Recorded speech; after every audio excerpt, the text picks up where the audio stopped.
The book of 1 Corinthians chapter number 7 verse number 15. It says, God has called you.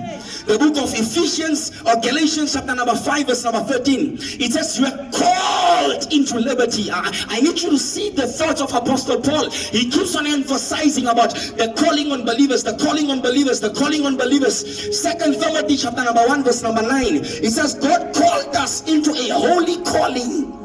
God called us into a holy calling. 1 Peter chapter 1 verse number 15. It says he called us as holy.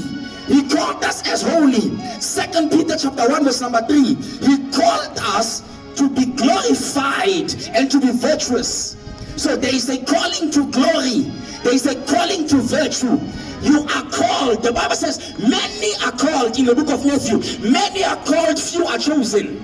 But the book of Revelation chapter number 17 verse number 14. It says unto those that are called, and unto those that are chosen, and unto those that are faithful, these are the ones that stand with the Lamb of God.